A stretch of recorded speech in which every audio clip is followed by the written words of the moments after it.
L'escalade est certainement l'un des sports où on échoue le plus. Nope. Nope. Nope. Bonjour tout le monde, mon nom est Francis Lapointe et je suis coach en psychologie du sport. Merci d'être à l'écoute. Aujourd'hui, j'aimerais vous parler d'un aspect non négligeable à l'escalade et on parle ici de l'échec. J'aimerais d'abord qu'on réfléchisse à ce qui fait en sorte qu'on ne réussit pas une voie, un problème, un projet, appelez ça comme vous voulez. Qu'est-ce qui fait qu'on échoue? L'échec en escalade indique selon moi deux choses.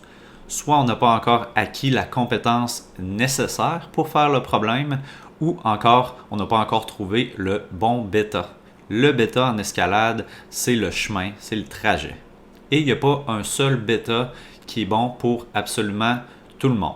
Donc ton bêta ne sera pas nécessairement celui de la personne d'à côté. En gros, tu dois trouver le bon bêta et pour faire ça, tu dois inévitablement y aller par essai-erreur. Autrement dit, tu dois échouer si tu veux éventuellement réussir le problème. Avant de pousser cette réflexion plus loin, analysons d'abord un problème sur lequel j'ai travaillé. Donc, il s'agit d'une V6. C'est important de dire que pour l'instant, je n'ai pas réussi une seule V6 à l'escalade, quoique je suis très proche. Normalement, je suis de niveau V4 ou V5. Ce qui signifie que lorsque je travaille une V6, je dois m'attendre à ce que ça prenne plus de travail et plus de temps. Allons-y avec mon premier essai.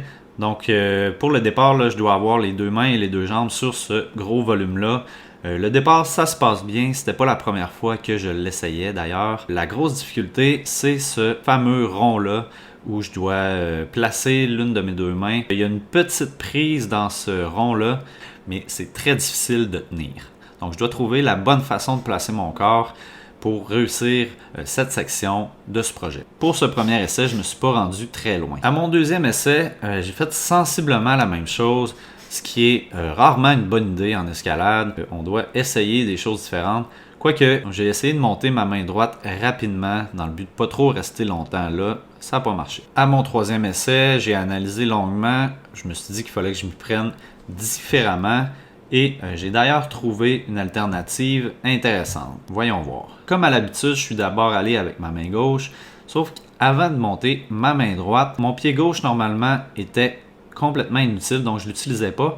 Dans ce cas-ci, j'ai utilisé mes orteils pour bloquer, donc en tirant vers le haut, ça m'a permis d'aller rejoindre la deuxième prise pour la main droite et je me sentais déjà plus stable que à mes premiers essais. Entre-temps, j'ai fait un autre essai qui n'a pas été très fructueux et finalement, j'ai fait un dernier essai sur ce fameux V6. Voyons voir ce que ça donne. Encore une fois, ça se passe bien jusque-là. J'essaie de trouver une façon de monter mes pieds, de me placer de façon un peu plus stable. Donc, je me rends encore une fois à la même place de façon assez facile. Sauf que rendu là, je ne sais pas trop où placer mes pieds, puis je tente de quoi. J'essaie de monter ma main gauche dans le volume en rond et malheureusement, ça ne fonctionne pas encore une fois. Après 5 ou 6 essais, j'ai décidé de me reposer un peu parce qu'il s'agissait d'un problème qui demandait quand même beaucoup de force. J'ai pris la décision de me diriger vers une V5. J'aurais pu être découragé après avoir subi autant d'échecs. J'aurais pu être frustré, évidemment,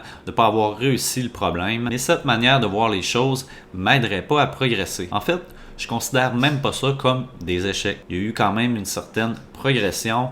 J'ai essayé des choses, la plupart n'ont pas marché, mais à chaque fois c'est une progression. J'ai appris des nouveaux mouvements, j'ai appris une façon plus facile de grimper la première partie de ce problème-là, ce qui va m'aider pour la suite. Puis surtout, j'ai appris plusieurs façons de ne pas grimper ce problème, c'est-à-dire toutes les façons que j'ai essayées et qui m'ont mené à l'échec, mais je dois essayer autre chose. À chaque fois, j'essayais quelque chose d'un peu différent de la fois d'avant, puis ça c'est essentiel si on veut s'améliorer. C'est normal de ressentir une légère baisse de confiance, la frustration, du découragement quand on ne réussit pas un problème. Personnellement, j'aime bien faire un ou deux problèmes que je sais qui sont réalisables avant de sauter à un autre projet qui va être un peu plus difficile. C'est ce que j'ai fait ensuite, puis je suis allé travailler cette V5. Comme pour la V6 précédente, c'était pas la première fois que j'essayais ce problème, donc je maîtrise relativement bien le départ.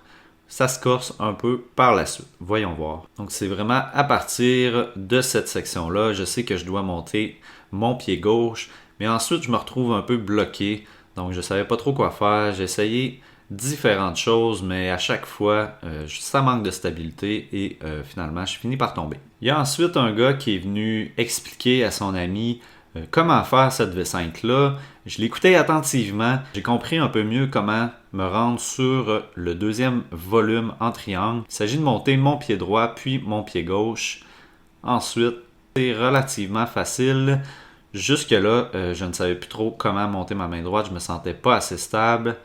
Malheureusement, j'ai tombé encore une fois. On peut voir qu'à chacun de ces essais, il y a une progression. C'est valorisant, bien sûr. Certaines personnes vont voir le côté négatif et se dire, bon, je suis tombé, j'ai pas réussi, c'est plate. Je vais essayer de faire des problèmes que je sais que je vais être capable.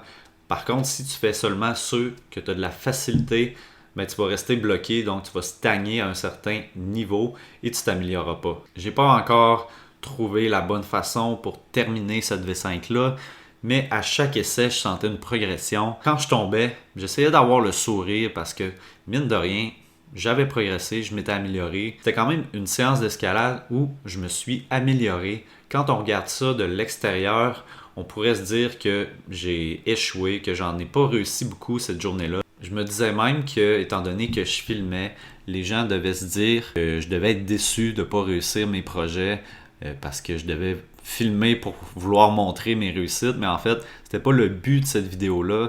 C'était vraiment de montrer que l'échec en escalade, c'est en fait de la progression. Il faut vraiment changer son mindset, changer notre attitude face à l'échec quand on fait de l'escalade. J'aimerais dire aussi que je vois des fois certaines personnes qui passent des dizaines et des dizaines de minutes sur un même problème, sont bloqués toujours à la même section. Des fois, ils n'ont rien essayé de nouveau parce qu'ils n'ont pas encore acquis la compétence. Si c'est un problème qui n'est pas encore assez accessible à vous, peut-être qu'après 5-6 essais, allez essayer d'autres choses, allez en essayer d'autres, puis revenez à ce projet-là dans la même journée ou peut-être 2-3 jours après. Vous allez voir certainement une progression, que ça ne sert à rien non plus de s'acharner sur un même problème. Ce que ça va donner, c'est que votre confiance va diminuer puis ça risque de vous décourager encore plus. Merci d'avoir été à l'écoute. J'espère que vous avez aimé ce type de vidéo. Dites-moi si vous voulez plus de vidéos de ce type-là. Et merci d'être à l'écoute. Abonnez-vous, likez la vidéo, partagez si vous croyez que ça peut être utile pour un ami. Et aussi, je vous invite à commenter la vidéo et me dire ce que vous en pensez.